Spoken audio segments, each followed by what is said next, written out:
Hello दोस्तों, यह ancient history का लेक्चर नंबर 10वां है। उत्तर गुप्त काल एवं चालुक्य वंश से संबंधित है। यह सीरीज हमारी लगातार चल रही है और आप सब लोगों की बहुत सारी डिमांड्स बढ़ रही हैं लगातार, और मैं उन सारी डिमांड्स को लगातार फुलफिल कर रहा हूं। लेकिन आपसे मेरी एक उम्मीद है, होप है कि आप मेरी होप पूरी करेंगे। सबसे पहले आप यूट्यूब चैनल को सब्सक्राइब कर दीजिए, क्योंकि यहाँ पर जीके जो भी एसएससी, रेलवे और अदर वनडे एग्जाम होते हैं उन सबके लिए मिलेगी। इसके अलावा आप टेलीग्राम चैनल को जरूर ज्वाइन कर लीजिए, जहाँ पर आपको पीडीएफ और समय समय पर पीवाईक्यू प्रैक्टिस भी करवाए जाते हैं। बाकी आप हमारे प्राइम एकेडमी ऐप डाउनलोड कर सकते हैं, जहाँ पर बहुत सारी चीज़ें आपको मिलेंगी। इसके अलावा आप हमारे इस बैच को ज्वाइन कर सकते हैं, रैंक अप पीवाईक्यू बैच को ज्वाइन कर सकते हैं। यह बैच आपको 149 का मिलेगा। कैसे मिलेगा? आपको सिंपल है, PYQ50 नाम से एक कूपन कोड यूज करना है, तो यह बैच आपको 149 का मिल जाएगा। ठीक है, कैसे ज्वाइन करना है? सिंपल है, आप प्राइम एकेडमी ऐप डाउनलोड कर सकते हैं, प्ले स्टोर पर जाएंगे और ये ऐप मिल जाएगा आपको। ठीक है, उसके बाद आपको जाना है कहाँ पर? इंस्टॉल करने के बाद आप जाएंगे पेड कोर्स सेक्शन में, वहाँ पर आपको एसएससी ओपन करना है, उसके बाद एक्सप्लोर करना है, चीज़ों को देखना है। यहाँ पर ये बैच आपको शो हो जाएगा ऊपर ही साइड में। बाकी यहाँ पर ऑल लेक्चर्स हो गया, ऑल प्रैक्टिस सेट, आपको सब कुछ का एक एक डेमो आप आराम से मिल जाएगा। ठीक है, और इसके अलावा फिर वाई नाउ पर क्लिक करेंगे और आप कूपन कोड यूज करके बैच को परचेज कर सकते हैं। ठीक है, बाकी जो फ्री वाले दोस्त हैं वो prime GS practice period join कर सकते हैं। आपको जल्द से जल्द यहाँ पर चैप्टर वाइज मॉक टेस्ट मिलेंगे, और बहुत सारे एग्जाम्स के, सारे एग्जाम्स के लिए ऐसे मिलेंगे जो सारे एग्जाम के लिए सटीक बैठेंगे, चाहे कोई भी एग्जाम हो उन सब के लिए सटीक बैठेंगे। तो आप मॉक टेस्ट सेक्शन में जाएंगे तो इसको भी एक्सेस ले सकते हैं। ये सारा फ्री में रहेगा, प्राइम जीएस प्रैक्टिस पीरियड। ठीक है, कोई भी क्वेरीज होती है तो आप मुझे व्हाट्सएप कर सकते हैं, जहाँ पर मैं इसकी आपको जानकारी दे दूंगा। ठीक है, और क्या कुछ भी हो आपको ईमेल भी कर सकते हैं मुझे, कोई भी क्वेरी से रिलेटेड। तो चलते हैं पहले प्रश्न की ओर। पहला प्रश्न कहता है, महेंद्र वर्मन प्रथम निम्नलिखित में से किस राजवंश का शासक था? तो महेंद्र वर्धन एक फेमस शासक है। यह 7वीं सदी में लगभग शासन कर रहा था। तब 7वीं सदी में शासन कर रहा था, 7वीं सदी में शासन कर रहा था। और इसने जो है कला, वास्तुकला, साहित्य, इन सब का एक प्रकार से महान संरक्षक के तौर पर फेमस था। तो यह जो है पल्लव वंश का शासक था। किसका? पल्लव वंश का एक प्रमुख शासक था। और इसने जो है मत्त विलास प्रहसन, मत्त विलास, मत्त विलास प्रहसन, प्रहसन नामक संस्कृत नाटक की रचना की थी। नामक संस्कृत नाटक की रचना की थी, नाटक की रचना की थी। ठीक है ना। और इसके समय पर जो है कई सारे रॉक कट यानी कि शैलकृत मंदिरों का विकास हुआ था। और इसकी जो राजधानी थी, महेंद्र प्रथम वर्मन की जो राजधानी थी, तो इस सारी जो विकास हुए थे, जो कला का विकास हुआ था और वास्तुकला का विकास हुआ था, कांचीपुरम में हुआ था। कहाँ पर? कांचीपुरम में हुआ था। तो इसकी जो राजधानी थी वो कांचीपुरम थी, कांचीपुरम। ठीक है, और ये प्रारंभ में जो था जैन धर्म का अनुयायी था। तो प्रारंभ में जैन धर्म का अनुयायी था, और बाद में यह जो है शिव धर्म में कन्वर्ट हो गया था। इसमें शिव धर्म में कन्वर्ट हो गया था। ठीक है, तो कन्वर्जन पहले भी चल रहा था। ठीक है, तो सही आंसर जो है वो सी नंबर हो जाएगा इसका। अगला क्वेश्चन, क्वेश्चन नंबर दूसरा, गुप्त वंश के सहायक प्रमुखों ने पश्चिमी भारत में एक स्वतंत्र राज्य की स्थापना की। ध्रुवसेन द्वितीय किस वंश का प्रमुख शासक था? तो ध्रुवसेन द्वितीय जो है वो किस वंश का प्रमुख शासक था? मौखरी, वसुभूति, मैत्रक वंश और गुर्जर प्रतिहार वंश। तो देखो, जो सहायक थे, गुप्त वंश के सहायक थे, उन सारे के प्रमुखों में पश्चिम भारत में स्वतंत्र राज्य की स्थापना की हुई थी। जो ध्रुवसेन द्वितीय था वो बेसिकली मैत्रक वंश की मैत्रक वंश का शासक था। ठीक है, कौन सा? मैत्रक वंश का शासक था ये। ठीक है, मैत्रक वंश का शासक था। तो इसका सी नंबर सही आंसर हो जाएगा, मैत्रक वंश का शासक था। अब मैत्रक वंश की जो स्थापना थी, तो मैत्रक वंश की स्थापना, तो इस वंश की स्थापना जो है वो किसने की हुई थी? इन्हें गुप्त वंश का एक सेनापति था, गुप्त साम्राज्य का एक सेनापति था, भट्टार्क। तो भट्टार्क ने इसकी स्थापना की हुई थी। ठीक है, और इसकी जो राजधानी थी, मैत्रक वंश की जो राजधानी थी, जो वो थी बल्लवी, जो कि गुजरात में है। बल्लवी, जो कि गुजरात में है। ठीक है, कहाँ पर? गुजरात में है। ठीक है, और ध्रुवसेन द्वितीय जो था इसका सबसे महत्वपूर्ण और सबसे प्रसिद्ध शासकों में से एक था। और यह जो ध्रुवसेन द्वितीय था ये किसके समकालीन था? तो ये हर्षवर्धन के समकालीन था, हर्षवर्धन के समकालीन था, समकालीन था। बाद में इन सबके विवाह संबंध स्थापित हुए थे, कह सकते हैं। और 5वीं से 8वीं सदी तक इन वंशों का प्रभाव था। ठीक है ना, तो इसका सही आंसर जो है वो सी नंबर हो जाएगा। अगला क्वेश्चन, क्वेश्चन नंबर तीसरा, पुष्यभूति जिन्होंने थानेश्वर में शासन किया, किस राजवंश के संस्थापक थे? तो पुष्पवती थे जिन्होंने थानेश्वर में शासन किया हुआ था। थानेश्वर मतलब जो राजधानी थी पुष्पवती वंश की, ठीक है, उसने किस राजवंश के संस्थापक थे? तो यह जो है वर्धन वंश के संस्थापक थे। किस वंश के संस्थापक थे? वर्धन वंश के संस्थापक थे। किसके? वर्धन वंश के संस्थापक थे। अब पुष्पवती वंश जो है और थानेश्वर जो है वर्तमान में कहाँ पर है? हरियाणा में, हरियाणा में है। और हर्षवर्धन ने क्या हुआ था, राजधानी को बदल के, ये जो थानेश्वर राजधानी थी पहले, इसको बदल के कन्नौज राजधानी कर दिया गया था, जिसको कान्यकुब्ज भी कहा जाता है। क्या कर दिया गया था? कन्नौज राजधानी कर दी गई थी, ठीक है। और हर्षवर्धन ने जो है, हर्षवर्धन इसमें वर्धन वंश से संबंधित था। इसने 606 ईस्वी में शासन किया हुआ था। कितने में? 606 ईस्वी में शासन किया हुआ था, ठीक है। अगला क्वेश्चन है क्वेश्चन नंबर चौथा। दक्षिण भारत में महाबलीपुरम किस साम्राज्य के अधीन एक महत्वपूर्ण वास्तुकला केंद्र के रूप में विकसित हुआ था? तो महाबलीपुरम जो है वो किस साम्राज्य के अधीन एक महत्वपूर्ण वास्तुकला केंद्र के रूप में उभरा हुआ था? तो यह जो है पल्लव वंश के रूप जो है अधीन विकसित हुआ था महाबलीपुरम। इसको महाबलीपुरम को मामल्लपुरम भी कहते हैं। क्या कहते हैं? मामल्लपुरम भी कहा जाता है, मामल्लपुरम भी कहा जाता है। और यह तमिलनाडु में स्थित है। मामल्लपुरम जो है वो तमिलनाडु में स्थित है, तमिलनाडु में स्थित है, ठीक है। और यह पल्लवों का प्रमुख बंदरगाह था। जो महाबलीपुरम था एक पल्लवों का प्रमुख बंदरगाह था, प्रमुख बंदरगाह भी था, ठीक है ना। और इसका जो विकास है नरसिंह वर्मन प्रथम या मामल्ल ने किया हुआ था। किसने? नरसिंह वर्मन प्रथम, नरसिंह वर्मन प्रथम या मामल्ल ने इसका विकास किया हुआ था। मामल्ल ने इसका विकास किया हुआ था। यहाँ पर एक सप्त मंदिर भी हैं, जैसे पंचरथ मंदिर है, रथ मंदिर भी हैं जो पंचरथ हैं, अर्जुन तपस्या से संबंधित है, सूर्य मंदिर भी है। तो एक प्रकार से कह सकते हैं वास्तुशिल्पी के उदाहरण है, वास्तुशिल्प के प्रमुख उदाहरण है। और यह यूनेस्को विश्व धरोहर में भी इसको शामिल किया गया है। यूनेस्को विश्व धरोहर में भी शामिल किया गया है, विश्व धरोहर में शामिल किया गया, ठीक है ना। तो आपको ये सही याद रखना है। इसका सही आंसर जो है चौथे का बी नंबर हो जाएगा। अगला क्वेश्चन, क्वेश्चन नंबर पांचवा। बल्लभी, अभी बल्लभी के बारे में बताया कि 5वीं से 8वीं शताब्दी तक एक प्रमुख नगर था, किस राजवंश की राजधानी थी? तो यह जो बल्लभी थी गुजरात में स्थित था, ठीक है। और किस राजवंश की राजधानी थी ये? तो यह जो है मैत्रक वंश की राजधानी थी। किसका? मैत्रक वंश की राजधानी थी, ठीक है। बल्लभी विश्वविद्यालय भी जो प्रसिद्ध था, मतलब बल्लभी विश्वविद्यालय है ना, आपने सुना होगा, तो एक शिक्षा का केंद्र था नालंदा के सामने। और जो मैत्रक शासक थे शैव धर्म के अनुयायी थे, शैव धर्म के अनुयायी थे। और मैत्रक शासकों ने ही बल्लभी विश्वविद्यालय की स्थापना की थी। बल्लभी विश्वविद्यालय की स्थापना की, स्थापना की थी, ठीक है ना। तो इसका सही आंसर जो है वो बी नंबर हो जाएगा। अगला प्रश्न, प्रश्न नंबर छठवां। बिंद शक्ति निम्नलिखित में से किस राजवंश के संस्थापक थे? तो बिंद शक्ति जो है वो निम्नलिखित में से किस राजवंश के संस्थापक थे वो बताना है। तो अभी अभी मैंने बताया हुआ था, बिंद शक्ति पिछली क्लास में भी आपको डिस्कशन करवाया हुआ था। तो बिंद शक्ति जो थे वो वाकाटक राजवंश के संस्थापक थे। किसके? वाकाटक राजवंश के संस्थापक थे। तो चंद्रगुप्त द्वितीय ने जो है बिंद शक्ति का पुत्र था, ठीक है, रुद्रसेन द्वितीय, उससे प्रभावती गुप्त की विवाह हुआ था, ठीक है ना। तो मैंने पिछली क्लास में इसका डिस्कशन करवाया हुआ था, ठीक है। तो एक गुप्त वंश के समकालीन थे, समकालीन थे, ठीक है। और मध्य भारत और दक्कन के क्षेत्र में इन्होंने शासन किया हुआ था। कहाँ पर? मध्य भारत और दक्कन के क्षेत्र में शासन किया, शासन किया था, ठीक है ना। और इसकी जो राजधानी थी वाकाटक की राजधानी थी जो, तो मैंने पिछली क्लास में ये सारी चीजें बताई थी। तो राजधानी जो था वो नंदीवर्धन थी, नंदीवर्धन था, ठीक है ना। तो और इन्होंने जो है अजंता की गुफाओं में जो है महत्वपूर्ण योगदान भी दिया हुआ था, ठीक है। तो वाकाटक जो है सही आंसर हो जाएगा इसका। अगला प्रश्न, प्रश्न नंबर सातवां। निम्नलिखित पल्लव राजाओं में से किसने वातापी बादामी पर कब्जा कर चालुक्यों को हराया हुआ था?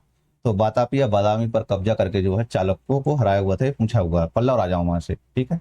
तो जो पल्लव राजाओं में से किसने हराया हुआ था? वो नरसिंह वर्मन था, नरसिंह वर्मन प्रथम था, ठीक है, नरसिंह वर्मन प्रथम। इसने पुलकेशन द्वितीय को हरा करके जो है वातापी बादामी को पर कब्जा किया हुआ था। किसको? तो पुलकेशन द्वितीय को हराया हुआ था। नरसिंह वर्मन प्रथम था, यहाँ पर ध्यान रखना इसको, नरसिंह वर्मन प्रथम ना कि द्वितीय था। तो पुलकेशन द्वितीय को हराया हुआ था इसने, ठीक है। पुलकेशिन द्वितीय को पराजित किया हुआ था। नरसिंह वर्मा प्रथम ने पुलकेशिन द्वितीय को पराजित करके बातापी यानी कि बादामी जो था, बातापी पर कब्जा किया था। ठीक है, और इसने जो उपाधि धारण की थी, बातापी कोंड की उपाधि धारण की थी, बातापी कोंड की उपाधि धारण की थी। फिर उसके पश्चात जब किसने उपाधि धारण की थी, ये पुलकेशिन द्वितीय ने उपाधि धारण नहीं की थी, ये जो नरसिंह वर्मन प्रथम है ना, इसने उपाधि धारण की थी, बातापी कोंड की उपाधि धारण की हुई थी। ठीक है, बातापी कोंड की उपाधि धारण की हुई थी। और पल्लव वंश का ये सबसे महान शासक था। और नरसिंह वर्मन प्रथम ने, जैसे कि मैंने पहले ही बताया हुआ था, इसने महाबलीपुरम या मामल्लपुरम का विकास किया हुआ था। तो महाबलीपुरम का विकास किया था। यहाँ पर कई सारे नर्स मंदिरों का निर्माण भी करवाया। तो डी नंबर सही आंसर इसका हो जाएगा।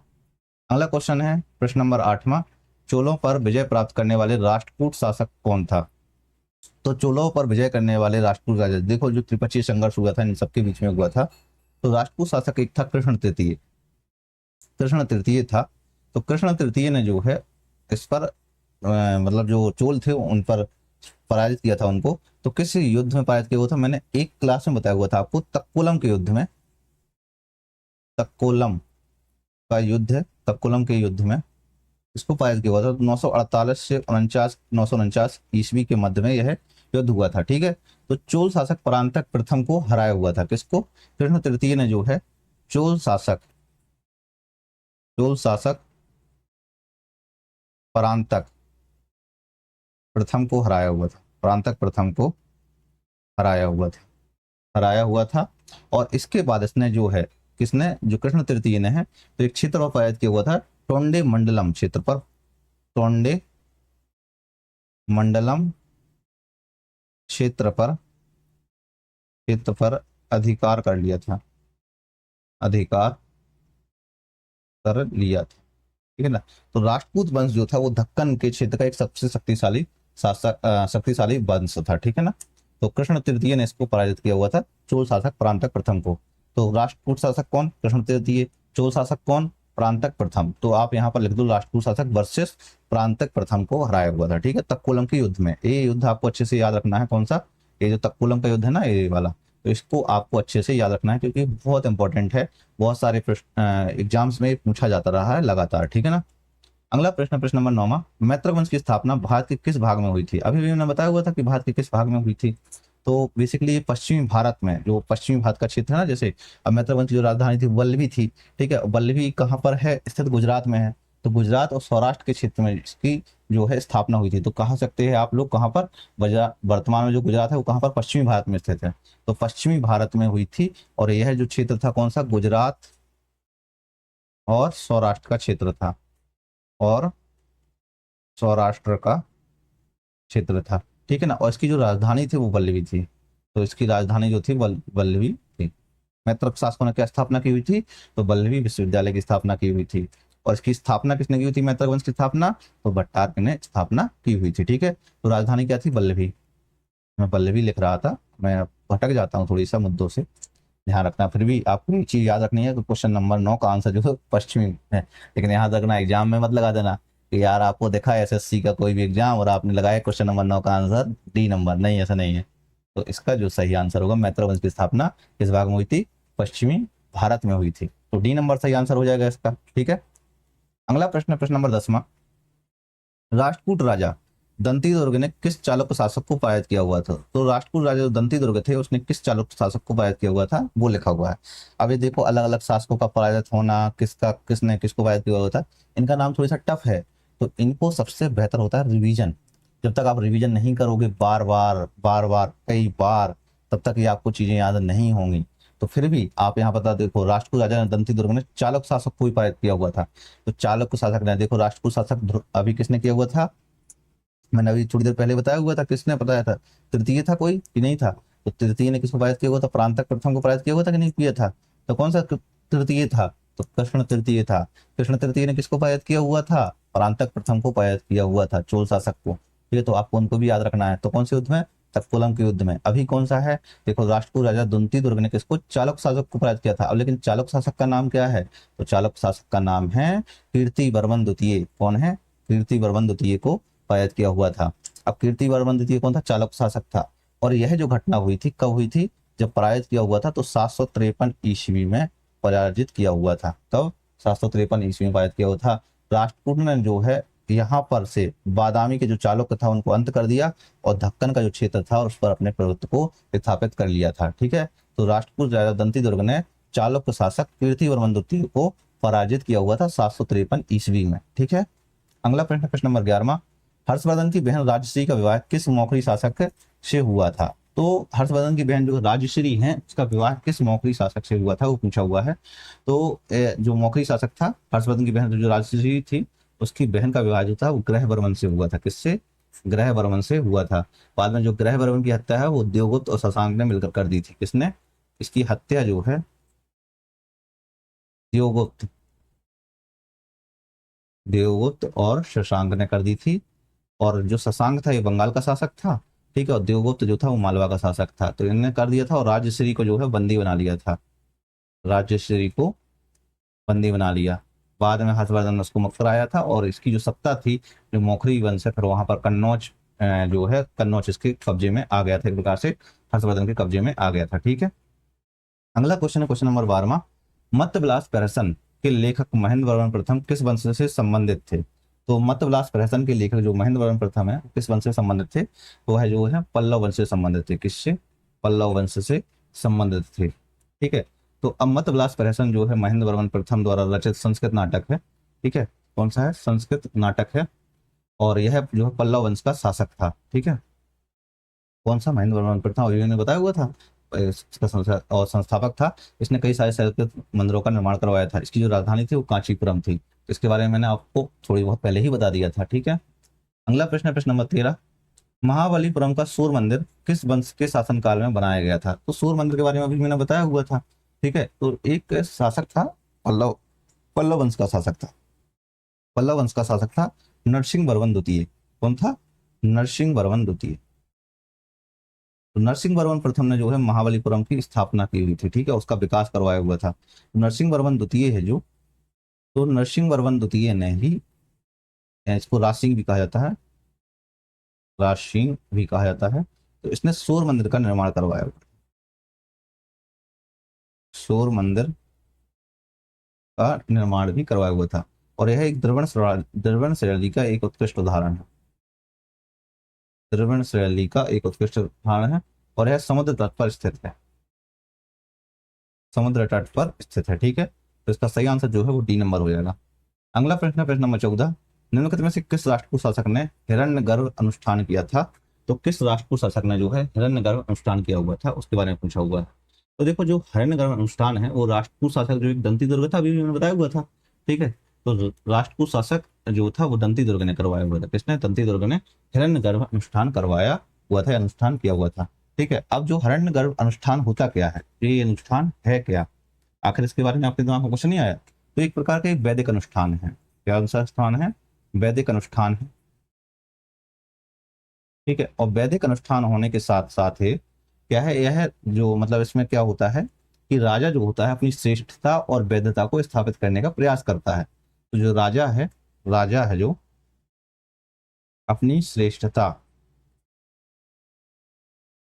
अपनी श्रेष्ठता और वैधता स्थापित करता है, वैधता स्थापित करता है, श्रेष्ठता और वैधता स्थापित करता है। ठीक है ना, तो इसका सही आंसर जो है वो बी नंबर हो जाएगा।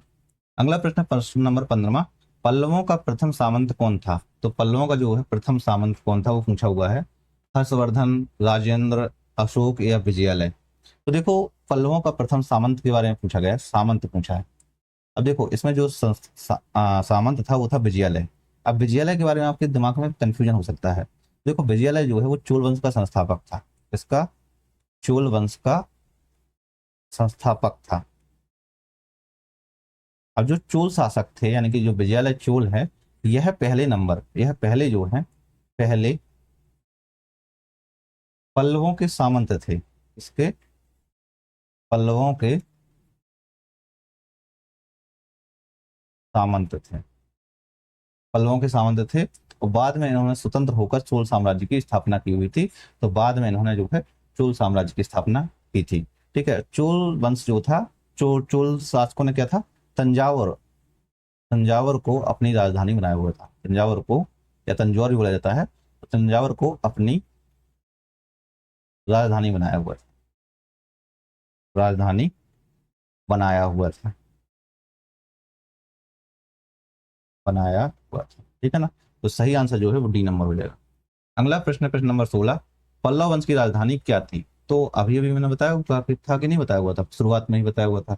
तो पल्लव वंश की राजधानी जो थी वो कांचीपुरम थी। कौन सी थी? कांचीपुरम। तो सी नंबर सही आंसर हो जाएगा, कांचीपुरम थी। अब कांचीपुरम के बारे में आपको बहुत सारी चीजें पहले ही बता दिया था किसमें, और यह वर्तमान में कहाँ पर है? तमिलनाडु में है, तमिलनाडु में है। ठीक है, और यह एक कह सकते हैं धार्मिक और सांस्कृतिक केंद्र था, धार्मिक और सांस्कृतिक केंद्र था। ठीक है, और यहाँ जो है, यहाँ कैलाश नाथ और बैकुंठ पेरुमल जैसे प्रसिद्ध मंदिर भी हैं। ठीक है, तो जैसे कैलाश नाथ, कैलाश नाथ और बैकुंठ पेरुमल, पेरुमल जैसे प्रसिद्ध मंदिर भी हैं, प्रसिद्ध मंदिर भी हैं। ठीक है, तो सी आंसर सही हो जाएगा इसका। अगला प्रश्न, प्रश्न नंबर 17, हर्षवर्धन की दक्कन में विस्तार की महत्वाकांक्षा को किसने रोका हुआ था? दक्कन का मतलब ये हो गया कि भाई दक्षिण के क्षेत्र में विस्तार की महत्वाकांक्षा, हर्षवर्धन जो था लगातार विस्तार करता जा रहा था, बहुत सारे अलग क्षेत्रों में विस्तार किया हुआ था। लेकिन यहाँ पर क्या था कि हर्षवर्धन की ना एक पराजय हो जाती है। पराजय कौन व्यक्ति करता है? तो एक शासक था पुलकेशिन द्वितीय। पुलकेशिन द्वितीय था जो चालुक्य शासक था। ठीक है, चालुक्य शासक था। तो चालुक्य शासक पुलकेशिन द्वितीय ने नर्मदा नदी के तट पर, जो नर्मदा नदी के तट पर, नर्मदा नदी के तट पर हर्षवर्धन को पराजित किया हुआ था। ठीक है, हर्षवर्धन को, हर्षवर्धन को पराजित किया, पराजित किया। और यहीं से एकमात्र ऐसी पराजय थी जो हर्षवर्धन को पराजय भी थे, एकमात्र ही पराजय थी, यही वाली पराजय थी। ठीक है, और इसके बाद जो पुलकेशिन द्वितीय है उसने दक्षिणा पथेश्वर की उपाधि धारण की हुई थी। इसकी दक्षिणा पथेश्वर की उपाधि धारण की थी, उपाधि धारण की थी। ठीक है ना, तो इसका सही आंसर जो है वो बी नंबर हो जाएगा। अगला प्रश्न, प्रश्न नंबर 18, कर्नाटक में बादामी और ऐहोल की गुफाओं का निर्माण किस वंश के संरक्षण में हुआ था? तो ऐहोल की गुफाओं का निर्माण किस वंश के संरक्षण में हुआ था? और बादामी की जो गुफाएं थी उन सबका निर्माण जो है चालुक्य शासक थे, चालुक्य वंश के शासक थे, इनकी निगरानी में ही ये हुआ था। ठीक है, तो बादामी और ऐहोल की जो गुफाएं थी। अब जो चालुक्यों ने जो है एक शैली अपनाई थी, न्यू शैली थी, जो नागर शैली थी, नागर शैली, और प्लस द्रविड़ शैली, द्रविड़ शैली। ठीक है, तो इन दोनों को मिलाकर एक नई शैली निकल के आती है जिसका नाम है बेसर शैली। बेसर शैली के मंदिरों का निर्माण करवाया हुआ था किसने? चालुक्य ने। ठीक है, और इनके जो केंद्र हैं, मतलब बेसर शैली के जो प्रमुख केंद्र हो जाएंगे, जैसे बादामी है, ठीक है, या बातापी भी बोलते हैं, एहोल हो गया, एहोल है, और पट्टदकल भी हो गया, पट्टदकल। तो ये क्या है? बेसर शैली के केंद्र है। ठीक है, तो आपको इनके नाम जरूर याद रखने हैं। कौन से? ये तीन नाम आपको अच्छे से रट्टे मार लेने ही चाहिए। ठीक है, कौन से? ये तीन नाम। अगला प्रश्न है प्रश्न नंबर 19वां, पुलकेशिन द्वितीय किस वंश का प्रसिद्ध शासक था? बहुत सरल सरल प्रश्न आ रहे हैं, मुझे लगता है कि जब मैं पढ़ा रहा हूँ तो अभी क्या रिवाइड हो रही चीजें, तो मुझे लग रहा है सरल है, बट बहुत सारे स्टूडेंट्स हैं जो जीके पढ़ते पढ़ते थक चुके होते हैं और उनको लगता है कि यार ये बहुत टफ है।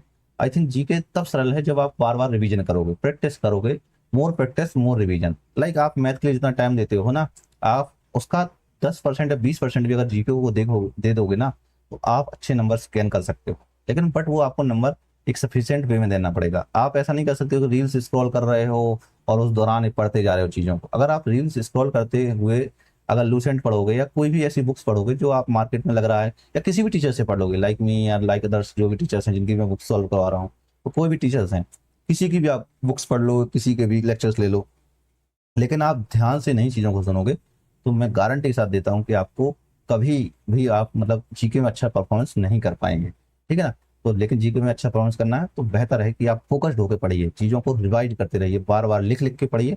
दैट्स द पॉइंट कि आप चीज़ों को बहुत अच्छे से कवर कर पाओगे, ठीक है। तो 19वां पढ़ते हैं पहले कि पुलकेशिन द्वितीय जो है किस वंश का प्रसिद्ध शासक था।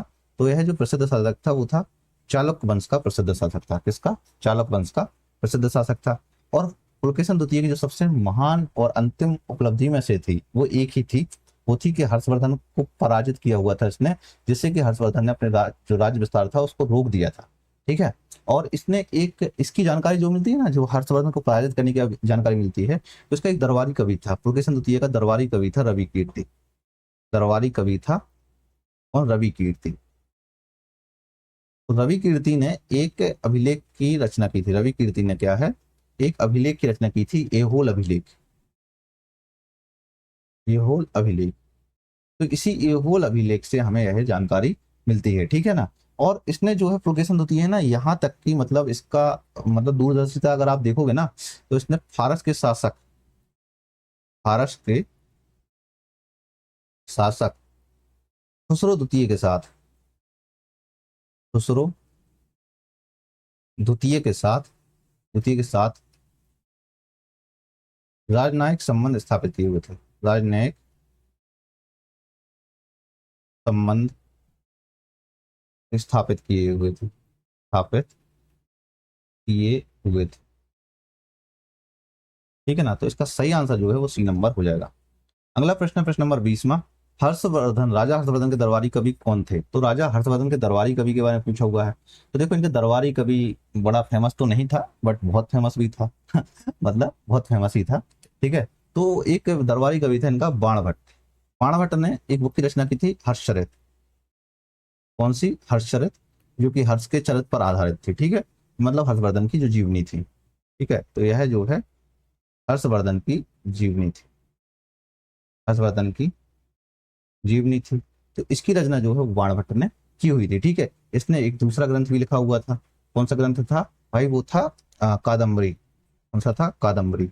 एक कादम्बरी की भी इसने रचना की हुई थी। तो दो प्रसिद्ध ग्रंथ थे जिसकी इसने रचना की हुई थी, ठीक है।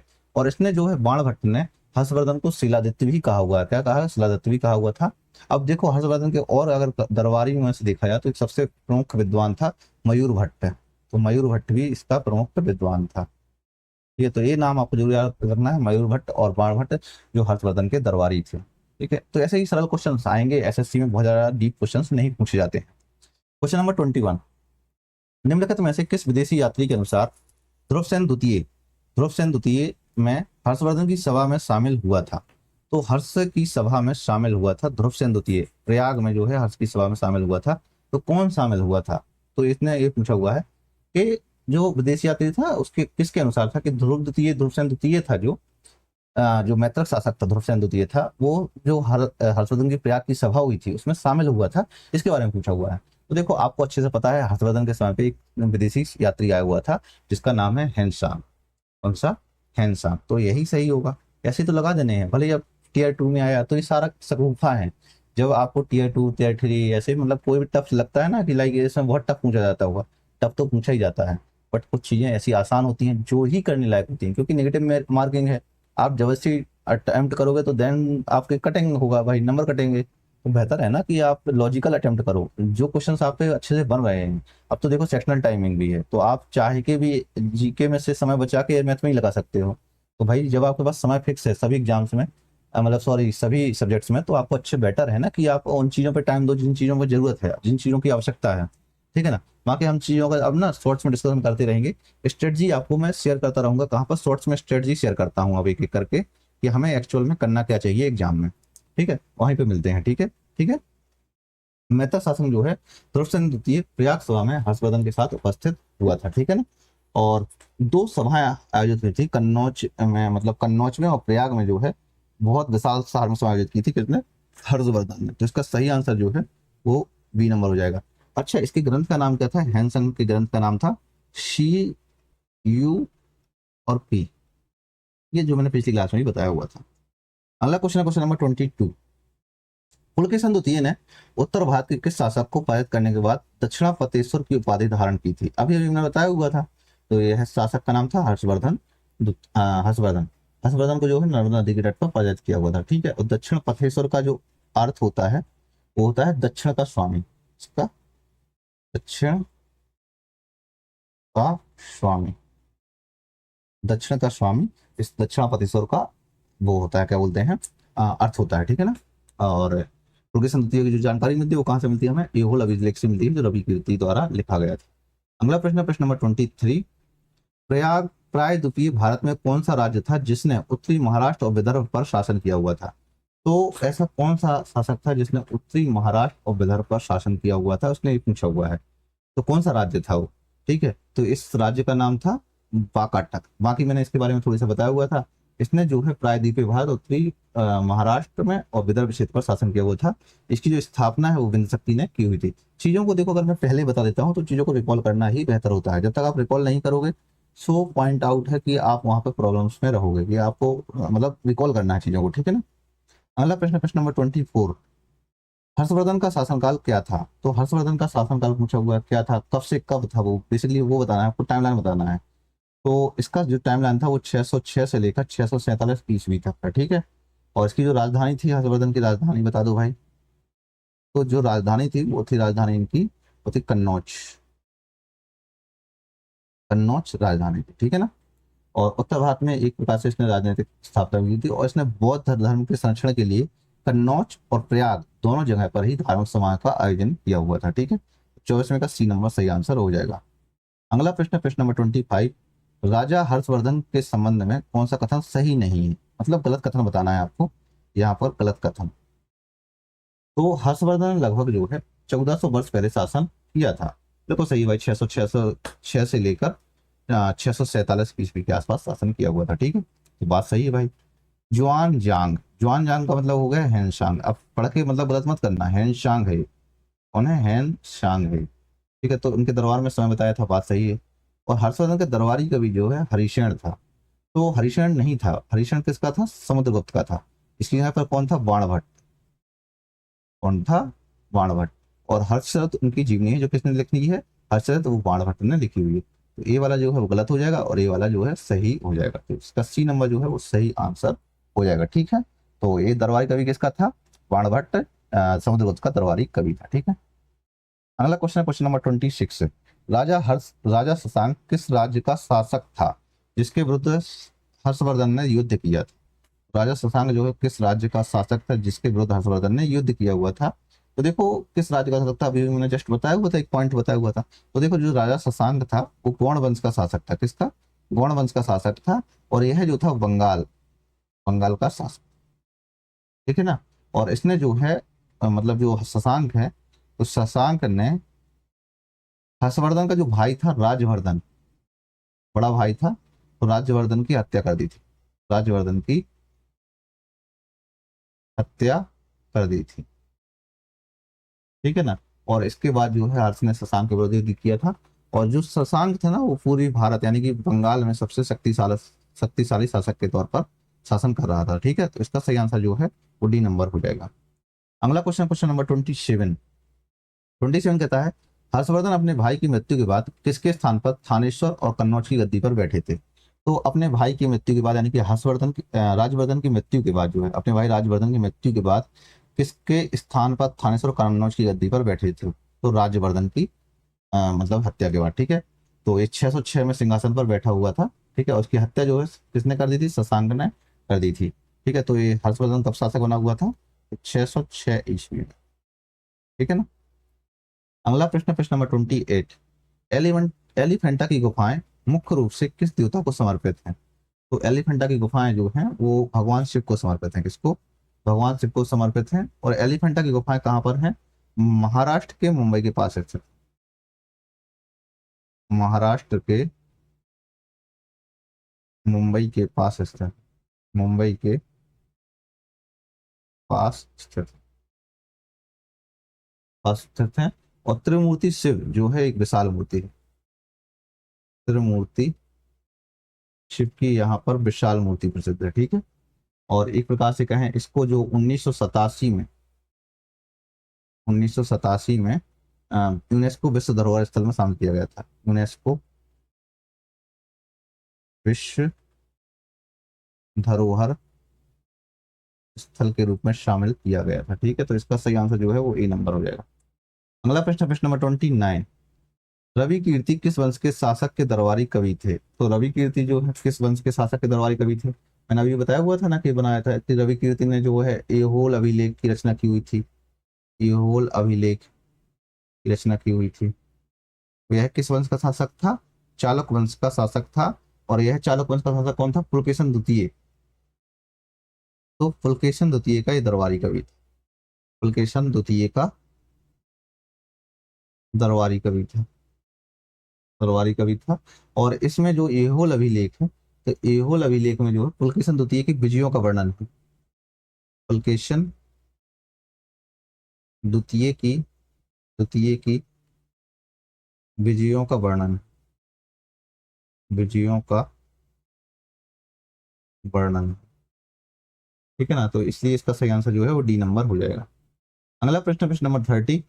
प्रारंभ में निम्नलिखित में से कौन चालुक्यों के अधीन था? तो चालुक्य के अधीन कौन था? प्रारंभ में पूछा हुआ है, तो कौन चालुक्यों के अधीन था? तो इसमें से जो है वो राष्ट्रकूट जो है चालुक्यों के अधीन थे। कौन थे? राष्ट्रकूट। राष्ट्रकूट शासक थे, वो चालुक्यों के अधीन सामंत थे, ठीक है। तो प्रारंभ में चालुक्यों के अधीन सामंत थे कौन? राष्ट्रकूट सामंत थे, ठीक है। और दंती दुर्ग ने जो है चालुक्यों को पराजित किया था और राष्ट्रवंश की स्थापना की हुई थी, ठीक है। तो कह सकते हैं राष्ट्रवंश की स्थापना दंती दुर्ग ने दंती दुर्ग ने चालुक्यों को पराजित करके, चालुक्यों को पराजित कर राष्ट्रकूट राष्ट्रकूट वंश की स्थापना की थी, ठीक है। और यह जो वंश है, मतलब राष्ट्रकूट वंश, जो 8वीं से लेकर 10वीं सदी तक शासन करता रहा। 10वीं सदी तक शासन करता रहा, ठीक है। तो ए नंबर सही आंसर उसका हो जाएगा। अगला प्रश्न, प्रश्न नंबर 31। पट्टदकल स्थित जैन मंदिर का निर्माण किस वंश द्वारा किया गया था? तो पट्टदकल में जो जैन मंदिर है उसका निर्माण किसके द्वारा किया गया था? तो राष्ट्रकूट शासक जो थे वो बहुत शक्तिशाली शासक थे, और इन्होंने जो पट्टदकल में जो है कर्नाटक में स्थित है, ठीक है ना, यहाँ पर जो है जैन मंदिरों का निर्माण करवाया हुआ है, ठीक है। और यह जो पट्टदकल है ना, ये चालुक्य चालुक्य और राष्ट्रकूटों के अधीन था ये, ठीक है। तो राष्ट्रकूटों के अधीन, चालुक्य और राष्ट्रकूटों के अधीन वास्तुकला का प्रमुख केंद्र था। वास्तुकला का प्रमुख केंद्र था, ठीक है ना। तो इसका सही आंसर जो है वो सी नंबर हो जाएगा। अगला प्रश्न, प्रश्न नंबर 32। राजेंद्र प्रथम द्वारा निर्मित शिव मंदिर किस क्षेत्र की विजय स्मृति में बनाया गया था? तो राजेंद्र प्रथम द्वारा जो निर्मित शिव मंदिर है वो किस क्षेत्र की विजय स्मृति में बनाया गया था, इसके बारे में पूछा हुआ है। तो यह जो है वो कलिंग, इस स्मृति में, कलिंग विजय की स्मृति में बनाया गया हुआ था, ठीक है। राजेंद्र प्रथम ने, चोल शासक था ये। राजेंद्र प्रथम जो था ये चोल शासक था। कौन था? चोल शासक था ये, ठीक है। और कलिंग विजय के उपलक्ष्य में शिव मंदिर का निर्माण करवाया हुआ था। और शिव मंदिर जो है गंगई कोंडचलपुरम में, गंगई कोंडचोलपुरम चोलपुरम का निर्माण करवाया था। और यह मंदिर जो है उसकी विजय का एक प्रकार से प्रतीक तो था। और यह गंगा जल भी यहाँ लाया हुआ, गंगा जल लाया गया था, यहाँ लाया हुआ था, गंगा जल भी लाया गया था, ठीक है। तो इसका सही आंसर जो है सी नंबर हो जाएगा। Question number 33। दंती दुर्ग द्वारा किया गया हिरण्यगर्भ अनुष्ठान किससे संबंधित था? अभी अभी मैंने बताया हुआ था कि नहीं बताया हुआ था कि हिरण्यगर्भ अनुष्ठान के बारे में?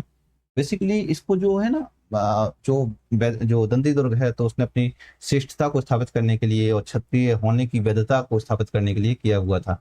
इसको एक बार और फिर से मैं बता देता हूँ आपको। हिरण्यगर्भ अनुष्ठान जो है, ठीक है, दंती दुर्ग ने करवाया हुआ था, ठीक है। दंती दुर्ग ने, ये राष्ट्रकूट शासक था, तो दंती दुर्ग ने बेसिकली शासन सत्ता स्थापित की हुई थी, ठीक है, सामंत था पहले। तो अपनी श्रेष्ठता और क्षत्रिय होने की वैधता स्थापित करने के लिए करता था, स्थापित करने के लिए किया हुआ, वैधता स्थापित करने के लिए किया हुआ था। ठीक है, तो हिरण्यगर्भ जो है एक प्रकार का इसको स्वर्णगर्भ भी कहा जाता है। क्या कहा जाता है? स्वर्णगर्भ। और एक प्रकार का एक वैदिक अनुष्ठान था, इसके बारे में मैंने पहले भी बताया हुआ था। ठीक है, और अनुष्ठान जो है एक प्रकार का पुनर्जन्म का प्रतीक होता है। ठीक है ना, कि हमारा पुनर्जन्म हुआ है इसलिए। तो इसका सही आंसर जो है वो बी नंबर हो जाएगा। अगला प्रश्न, प्रश्न नंबर 34। हर्षवर्धन की मृत्यु के लगभग 75 वर्ष बाद कन्नौज में कौन सत्ता में आया था? तो 75 वर्ष बाद जो है कन्नौज का शासक बना कौन? ठीक है, तो इसने पूछा मृत्यु के बाद 75 कन्नौज का कौन सत्ता में आया हुआ था। बेसिकली कई बार क्या हुआ था, जैसे हर्षवर्धन खत्म हो गया, फिर वहां पर एक शून्य की स्थिति प्राप्त हो गई थी, मतलब शून्य की स्थिति उत्पन्न हो गई थी। वहां पर कोई भी ऐसा शासक नहीं थे, कह सकते हैं एक प्रकार से अव्यवस्था फैल गई थी वहां पर। तो यहाँ पर जब शासक स्थापित हुआ 75 वर्ष बाद, तो यशो वर्मन नाम का एक शासक आया, जिसने कन्नौज को जो है, और यशो वर्मन ने जो है बर्मन वंश की स्थापना की, बर्मन वंश की स्थापना की। और यहाँ पर कह सकते हैं कन्नौज को, बर्मन वंश ने जो है कन्नौज को पुनः राजनीतिक केंद्र के रूप में स्थापित किया, पुनः राजनीतिक केंद्र के रूप में स्थापित किया। इसी के पश्चात ही अब जब कन्नौज फिर से पुनः राजनीतिक केंद्र के रूप में स्थापित होता है, फिर बाद में द्विपक्षीय संघर्ष प्रारंभ हो चुका होता है। ठीक है ना। अगला क्वेश्चन, क्वेश्चन नंबर 35। अरे यार ये क्वेश्चन क्या है? मालविकाग्नि निमित्तम नाटक के लेखक कौन थे? तो कौन थे भैया बता दो, अब इतना सरल है ये। तो इसके नाटक के लेखक हैं कालिदास। कौन है? कालिदास। ठीक है, तो गुप्त काल के महान साहित्यकार थे। इन्होंने अभिज्ञान शाकुंतलम, मेघदूत, रघुवंशम, कुमार संभव सबकी रचना की हुई थी। ठीक है, और मालविका और अग्निमित्र, अग्निमित्र की कह सकते हैं विवाहिक कथा, सॉरी परिणय, परिणय कथा है, लव, लविंग से लव सबके बारे में लिखा हुआ है। ठीक है ना, तो प्रेम प्रसंग है, मतलब दैट्स द वर्ड की प्रेम प्रसंग के बारे में इनके लिखा हुआ है। ठीक है, तो ये सही है इसका। कौन सा? ए नंबर। पुष्यमित्र शुंग और उसका बेटा था अग्निमित्र, उसकी जानकारी मिलती है इसमें। ठीक है, अग्निमित्र मतलब जो शुंग वंश का शासक था। ठीक है, तो इसका ए नंबर सही आंसर हो जाएगा इसका। अगला क्वेश्चन, क्वेश्चन नंबर 36। हैंसांग ने पल्लव राजधानी कांची का दौरा किसके शासनकाल में किया था? तो हैंसांग ने जो है पल्लव राजधानी का दौरा किसके शासनकाल में किया हुआ था? तो देखो, जो हैंसांग ने जो है पल्लव राजधानी में जो कांची थी, कांचीपुरम था, उसका दौरा जो है नरसिंह वर्मन जो प्रथम था उसके शासनकाल में किया हुआ था। किसके? नरसिंह वर्मन प्रथम था। अब नरसिंह वर्मन प्रथम की सबसे खास विशेषता है, इसने पुलकेशन द्वितीय को हराया हुआ था और पातापी कोंड की उपाधि धारण की हुई थी। और पुलकेशन द्वितीय ने किसको पराजित किया हुआ था? तो पुलकेशन द्वितीय ने जो पराजित किया हुआ था, हर्षवर्धन को पराजित किया हुआ था। तो ध्यान रखना इसको, पुलकेशन द्वितीय वर्सेस हर्षवर्धन था, और यहाँ पर जो है नरसिंह वर्मन वर्सेस कौन है? पुलकेशन द्वितीय है। तो इसका सही आंसर जो है वो ए नंबर है। अगला प्रश्न, प्रश्न नंबर 37। निम्नलिखित में से अंतिम पल्लव शासक कौन था? तो अंतिम पल्लव शासक के बारे में पूछा, कौन था? देखो, अंतिम पल्लव शासक था अपराजित वर्मन। कौन था? अपराजित वर्मन। तो अपराजित वर्मन जो है, इसने जो है चोल शासक आदित्य आदित्य प्रथम था, एक चोल शासक आदित्य प्रथम ने इसको पराजित करके पल्लव साम्राज्य को समाप्त कर दिया था। ठीक है, तो यहाँ पर लिख सकते हो आप, चोल शासक आदित्य प्रथम, आदित्य प्रथम ने पराजित करके अपराजित वर्मन, अपराजित को पराजित कर दिया था। ठीक है, अपराजित वर्मन को पराजित करके पल्लव साम्राज्य का अंत कर दिया, पल्लव साम्राज्य का अंत कर दिया था, अंत कर दिया था। ठीक है, और पल्लव वंश जो है 6वीं से 9वीं शताब्दी तक दक्षिण भारत के एक प्रमुख शक्ति के रूप में शासक रहा है। ठीक है, तो इसका सही आंसर जो है वो बी नंबर हो जाएगा। अगला प्रश्न, प्रश्न नंबर 38। 641 ईस्वी में चीनी दरबार में दूत किसने भेजा हुआ था? तो चीनी दरबार में जो दूत है वो किसने भेजा हुआ था? तो देखो, एक हर्षवर्धन के दरबार में आया था कौन? हैंसांग आया था। तो इसी 641 ईस्वी के आसपास हर्षवर्धन ने ही चीन में एक तांग सम्राट था, चीन के तांग सम्राट के दरबार में दूत भेजा हुआ था। ठीक है, और एक प्रकार से कह सकते हैं तत्कालीन रूप से अंतर्राष्ट्रीय संबंधों का एक प्रमाण था। ठीक है, तो और इसी के काल में जो है हैंसान भी आया हुआ था, तो याद रखना है। तो इसका सही आंसर जो है वो डी नंबर हो जाएगा। अगला प्रश्न, प्रश्न नंबर 39। निम्नलिखित पुस्तकों में से कौन सी हर्षवर्धन द्वारा रची गई थी? तो हर्षवर्धन द्वारा रची गई थी वो पता है, देखो हर्षवर्धन ने ना 3 बुक्स की रचना की हुई है, यानी कि नाटकों की रचना की हुई है। एक तो है रत्नावली, रत्नावली, दूसरा है प्रियदर्शिका, प्रियदर्शिका और नागानंद, नागानंद। तो इनकी रचना की हुई थी, ठीक है। और जो हर्षचरित और कादम्बरी है, ये दोनों है जो, ये किसकी रचना है, ये बाणभट्ट की रचना है, इसकी बाणभट्ट की रचना है। और गीत गोविंद किसकी है, जयदेव की रचना है। तो अब कौन सी बची, रत्नावली जो है किसकी रचना हो गई, हर्षवर्धन की रचना हो गई थी। इसका मतलब ये है कि हर्षवर्धन स्वयं एक विद्वान भी था और एक साहित्यकार भी था, ठीक है। और यह जो रत्नावली है ना, ये संस्कृत में है, मतलब इस संस्कृत का भी अच्छा विद्वान था, ठीक है। तो सही आंसर जो है वो सी नंबर हो जाएगा। अगला प्रश्न, प्रश्न नंबर 40। इनको सम्मिलित करना है, एक एक करके मिला लेते हैं हम, कैसे मिलाना है सबको देख लेते हैं। जो मिला हुआ है वो सही है, जो नहीं मिला हुआ है वो गलत है, ठीक है। अब एक करके देख लेते हैं। तो हरिशैन द्वारा रचित प्रयाग प्रशस्ति जो है वो 4वीं शताब्दी ईसा पूर्व का है, बिल्कुल सही भाई, ठीक है। चीनी यात्री फाहियान का वृतांत जो 6वीं सदी ईस्वी का है। तो ये कहाँ पर था, 6वीं सदी में थोड़ी ना आया हुआ था ये, ठीक है। तो ये तो गलत हो जाएगा, ये बिल्कुल गलत है भाई, ठीक है। तो ये वाला गलत है, फाहियान का वृतांत। दशाक दत्त की मुद्रा राक्ष जो है वो 5वीं सदी ईस्वी की है। तो ये मुद्रा राक्षस देखो 5वीं सदी ईस्वी की है, कब की है, सागदत्त द्वारा रचना की गई थी इसकी, तो एकदम सही है भाई, 5वीं सदी की ही है। बाणभट्ट का हर्षित जो है वो 6वीं सदी का है, तो 6वीं सदी का नहीं है ये कब का है, 7वीं सदी का, 7वीं सदी का है, तो ए वाला भी गलत हो गया। रवि कीर्ति का एहोल प्रशस्ति जो है वो 7वीं सदी का है, तो एहोल प्रशस्ति जो है वो 7वीं सदी का है, ठीक है, 7वीं सदी का ही है, ठीक है। तो ए वाला जो पांचवा है जो, वो पांचवा क्या हो जाएगा, सही हो मतलब 7वीं सदी ईस्वी का ही है, तो ये वाला सही हो जाएगा।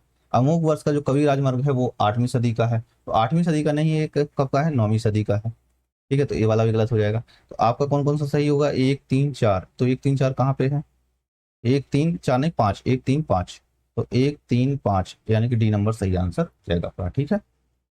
अगला प्रश्न, प्रश्न नंबर 41। हर्षवर्धन की मृत्यु के बाद कानकब्ज में किसने सत्ता हड़प ली थी। तो कानकब्ज में जो सत्ता किसने हड़प ली थी वो बताना है आपको। तो देखो एक व्यक्ति था जिसका नाम था अण्वाश्व था, जिसने सत्ता हड़प कर ली थी, ठीक है। तो हर्षवर्धन की मृत्यु के बाद कानकब्ज यानी कन्नौज में, तो इसका जो मंत्री था हर्षवर्धन की मृत्यु के बाद, उसका कोई भी उत्तराधिकारी नहीं था। तो हर्षवर्धन की जो मृत्यु है वो 647 ईस्वी में हो जाती है। अब इसका कोई मंत्री नहीं था, तो सॉरी, इसका कोई भी उत्तराधिकारी नहीं था, तो इसका जो मंत्री था अरुणाचल था, तो इसने कानपुर या कन्नौज में जो है सत्ता हड़प दी थी। और इसके बाद ही जो वहां पर कहें उत्तर भारत में या कन्नौज में जो है वहां की मतलब जो राजनीतिक अस्थिरता उत्पन्न हो जाती थी, ठीक है। अब जो आदित्य सेन थे ये मगध में जो है, मगध के गुप्त शासक थे, उत्तरकालीन जो गुप्त हैं, तो मगध के गुप्त शासक थे, ठीक है। शशांक जो था वो गौण शासक था, बंगाल में शासन कर रहा था, ठीक है। और जो ललितादित्य था ये कश्मीर का करकोट वंश का शासक था, कश्मीर का कारकोट वंश का शासक था, कारकोट वंश का शासक था, ठीक है ना। तो इसका सही आंसर जो है वो बी नंबर हो जाएगा। अगला प्रश्न, प्रश्न नंबर 42। निम्नलिखित युग्मों पर विचार कीजिए, तो एक एक युग्मों पर हमें विचार करना है, कौन कौन से देख लीजिए, सारे युग्म देख लीजिए। नन्नुक जो है वो चंदेल वंश का संस्थापक था, बात सही है भाई, चंदेल वंश का ही संस्थापक था। जयशक्ति जो है वो परमार वंश का शासक था, नहीं यार, जयशक्ति परमार वंश से संबंधित कब हो गया, ये भी चंदेल वंश से ही संबंधित था, तो ये वाला गलत हो जाएगा। नागभट्ट द्वितीय जो है वो गुर्जर प्रतिहार वंश का शासक था, बात सही है भाई, ठीक है। और भोज जो है वो राष्ट्रकूट है, राष्ट्रकूट का कब था, ये परमार वंश का था, ये परमार वंश से संबंधित था, तो ये वाला भी गलत हो जाएगा। तो कितने युग में सही हो गया, 2 युग में सही हो गया, तो केवल 2 युग में सही है, ठीक है। तो बी नंबर सही आंसर हो जाएगा। अगला प्रश्न है प्रश्न नंबर 43। पट्टदकल में रानी लोक महादेवी द्वारा निर्मित कौन सा मंदिर यूनेस्को विश्व धरोहर में स्थल में शामिल है। तो पट्टदकल में कौन सा मंदिर है भाई, ऐसा कौन सा मंदिर हो गया जो भाई यूनेस्को विश्व धरोहर में शामिल है और आपको पता नहीं है, तो इसका नाम है विरूपाक्ष मंदिर, ठीक है। अब जो चालुक्य राजा जो लोक महादेवी थी कौन थी भाई, ऐसी कौन सी थी। तो देखो चालुक्य शासक था विक्रमादित्य द्वितीय, तो चालुक्य शासक विक्रमादित्य द्वितीय, विक्रमादित्य द्वितीय की पत्नी थी, विक्रमादित्य द्वितीय की पत्नी थी लोक महादेवी, इन्होंने ही ये विरूपाक्ष मंदिर का निर्माण करवाया हुआ था। और यह जो मंदिर था ना ये द्रविड़ शैली में था, ठीक है। तो इसका सही आंसर जो है वो बी नंबर हो जाएगा। अगला प्रश्न, प्रश्न नंबर 44। गुप्त वंश के पतन से लेकर हर्षवर्धन के उत्थान तक उत्तर भारत में किन राज्यों का शासन था। तो किन राज्यों का शासन था वो आपको बताना है, ठीक है। तो मगध के गुप्त थे, बात सही है भाई, ये भी थे, ठीक है। मालवा के परमार, तो मालवा के परमार यहाँ नहीं थे, ठीक है, ये 9वीं सदी में थे, कब थे, 9वीं सदी में थे, तो ये वाला गलत हो जाएगा। थानेश्वर के पुष्पभूति, ये तो थे। कन्नौज के मौखरी, तो ये भी थे। देवगिरी के यादव वंश के जो शासनकाल था वो 12वीं सदी में था, इनके बारे में पढ़ेंगे हम। पल्लवी के जो मैत्रक हैं वो भी इस समय थे, बिल्कुल सही थे भाई, ये भी थे, तो ये सारे थे। तो 1 3 4 6, तो 1 3 4 6 इनकी बी नंबर सही आंसर हो जाएगा। ठीक है, तो देखो हमने टोटल 44 क्वेश्चंस कर लिए हैं। हमारी एक और अंतिम क्लास बची है, क्लास नंबर 11। ठीक है, उसके बाद हमारा जो एंशिएंट हिस्ट्री कंप्लीट हो चुका होगा। तो उम्मीद है क्लासेस आपको बहुत ज़्यादा पसंद आ रही होंगी, और अगर अभी तक आपने जो है rank up PYQ batch join नहीं किया है तो आप ज्वाइन कर सकते हैं। इसके लिए सिंपल है, आप ऐप डाउनलोड कर लीजिए और PYQ50 के नाम से कूपन कोड जरूर लगाइए, जिससे कि यह बैच आपको 149 का मिल जाएगा। ठीक है, और आपको इस सारी क्लासेस का एक्सेस मिल चुका होगा, जिसमें आप बहुत ज़्यादा प्रैक्टिस, बार बार रिवीजन, सारी चीज़ें कर सकते हैं। मल्टीपल क्लासेस देख सकते हैं, उसमें कोई टाइमलाइन नहीं है कि आप एक बार या 2 बार या 3 बार क्लासेस देखते हैं। अनलिमिटेड बार, जितनी बार देख सकते हैं देखिए। ठीक है, और प्राइम जी प्रैक्टिस मीडिया को भी ज्वाइन कर सकते हैं, आपको यहाँ पर मॉक टेस्ट फ्री में मिलते रहेंगे। आपकी कोई भी क्वेरीज होगी तो आप मुझे व्हाट्सएप कर सकते हैं, बेझिझक कर सकते हैं, उसकी सारी की सारी जानकारी मैं वहाँ पर आपको प्रोवाइड कर दूंगा। ठीक है, कोई झिझक नहीं है आपको कि कौन जवाब देगा, मैं ही जवाब दूंगा सारे। ठीक है, और आप ईमेल भी कर सकते हैं, इसका भी जवाब मेरे ही दूंगा। ठीक है, ये सारी मेरी ही करामात है, सब मैंने ही किया हुआ है, सिस्टम बहुत अच्छे तरीके से मैंने सिस्टमेटिक वे में सारी चीज़ें जमाई हुई हैं बहुत अच्छे तरीके से। ठीक है, मैं बहुत टेक्निकल जानता हूँ चीज़ों को, तो मैंने सारी चीज़ें मैंने जमा लिया था, सिस्टम जो भी है एक सिस्टमेटिक वे जमा लिया था। अब आपसे एक विनम्र निवेदन है कि अगर आपने पिछली क्लासेस नहीं देखी हैं तो पिछली क्लासेस जरूर देखें। ठीक है, बहुत अच्छे से मैंने सारी जियोग्राफी है, पॉलिटी है, एंशिएंट हिस्ट्री है, मिडिवल हिस्ट्री है, मॉडर्न हिस्ट्री है, इन सब का जो है ऐप पे तो अपलोड कर ही दिया है, यहाँ पर भी धीरे धीरे सारी क्लासेस अपलोड कर रहा हूँ। ठीक है, और कोई भी आपकी क्वेरीज है तो आप मुझे बेझिझक कमेंट सेक्शन में कर सकते हैं। प्लेलिस्ट जरूर चेकआउट करें, आप देखें वहाँ पर किस तरीके से सारी क्लासेस करवाई गई हैं। PDF है तो आप टेलीग्राम चैनल को ज्वाइन कर सकते हैं, जहाँ पर उसकी लिंक जो है आपको डिस्क्रिप्शन में मिल जाएगी। ठीक है, और अपने दोस्तों को जरूर शेयर कीजिए बिना किसी झिझक के यार, कम से कम मुझे तो सपोर्ट मिलेगा यार। ठीक है, तो मिलते हैं नेक्स्ट वीडियो में। जय हिंद, जय भारत।